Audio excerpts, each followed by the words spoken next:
अस्सलाम वालेकुम। एक भाई ने सवाल ये किया है कि हमारे घर में जो है वॉशिंग मशीन में कपड़े धोए जाते हैं सबके, तो उसमें पाक भी होते हैं नापाक भी होते हैं, तो क्या क्या होगा? नापाक कपड़े खुदा ना खास्ता उसमें डाल दिए गए तो क्या फिर सारे कपड़े नापाक हो जाएंगे? फिर उसको पढ़ के पहन के नमाजें पढ़े तो नमाजें होंगी या नहीं होंगी? जवाब ये है कि नापाक कपड़ों को अगर डाल दिया गया वॉशिंग मशीन में तो पाक कपड़े भी नापाक हो जाएंगे। अब ऐसे कपड़ों को पहनने के बाद नमाज पढ़ेंगे तो नमाज नहीं होगी। इसीलिए नापाक कपड़ों में जहां नापाकी लगी हो उतना धो लें, 3 पानी से रगड़ के धो लें, उसके बाद वॉशिंग मशीन में डाल दें, कोई मसला नहीं है, यही तरीका सही है।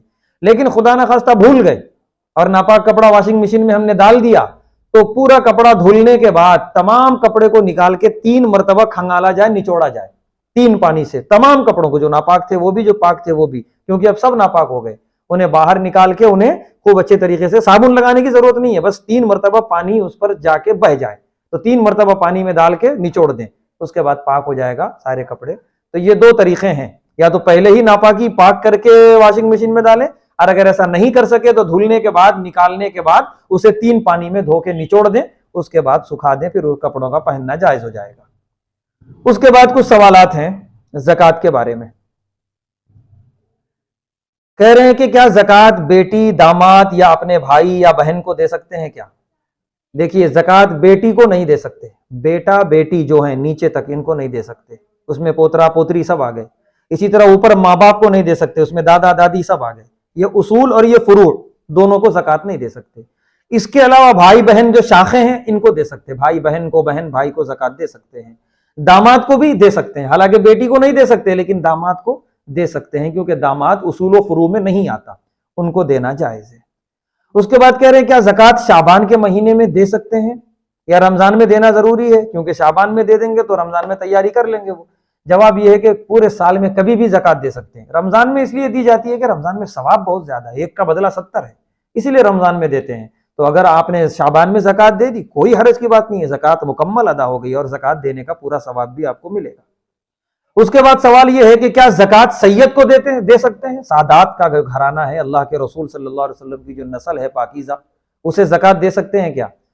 जवाब यह है कि अल्लाह के नबी सल्लल्लाहु अलैहि वसल्लम की जो पाकीज़ा नस्ल है, इनके लिए वजीफे मुकर्रर होते थे बैतुल माल से, जब तक खिलाफत थी दुनिया में। लेकिन जब खिलाफत खत्म हो गई तो वज़ाइफ भी बंद हो गए। अब क्या किया जाए? अब अगर इनमें कोई गरीब है, उन्हें ज़कात न दें तो फिर कैसे होगा?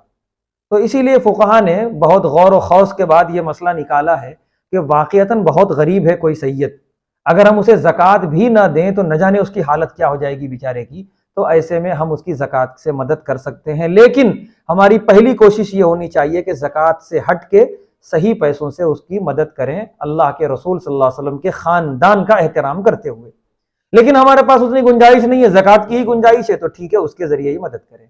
साथ में फुक़हा ने उसको भी कहा है, सैयद को, कि वो भी अल्लाह के रसूल सल्लल्लाहु अलैहि वसल्लम के पाकीज़ा नस्ल से होने की लाज रखे और जितना हो सके अपने आप को ज़कात से बचाने की कोशिश करे और मेहनत करे और ज़कात व सदक़ात से बचे रहने की कोशिश करे।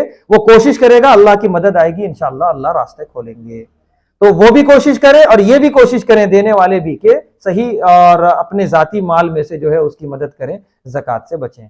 लेकिन कभी अगर ऐसा हो गया कि इसने ज़कात दे दी और सैयद ने ज़कात ले ली इस ज़माने में, जबकि कोई दूसरा ऑप्शन इन लोगों के पास नहीं है, तो फिर फुक़हा ने लिखा है कि ज़कात अदा हो जाएगी, कोई हरज की बात नहीं है। उसके बाद सवाल यह है, क्या फितरा ईद का चांद देखने से पहले देना जायज़ है? जवाब यह है कि जायज़ है।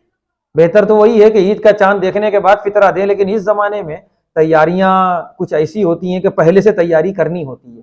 तो इसीलिए रमज़ान के आखिर अशरे में भी अगर आपने सदका फ़ितर अदा कर दिया तो फुक़हा ने लिखा है कि सदका फ़ितर अदा हो जाएगा, ईद उल फितर का जो फितरा होता है।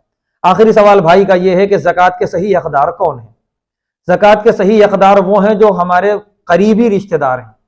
अगर वो साहिब निसाब न हो, उनके पास 52.5 तोला चांदी नहीं है, 7.5 तोला सोना नहीं है, इतने पैसे भी नहीं है, बस कमाते हैं, खाते हैं, ख़त्म हो जाता है, या उससे भी ज़्यादा दबे हुए हैं, मकरूज़ हैं, तो ऐसे लोगों को ज़कात दें और शुरुआत करें अपने रिश्तेदारों से।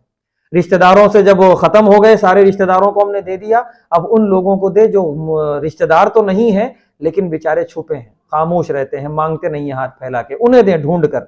उसके बाद फिर तीसरे नंबर पर उन्हें दे जो हाथ फैला के मांगते फिरते हैं, उन्हें दिया जाए।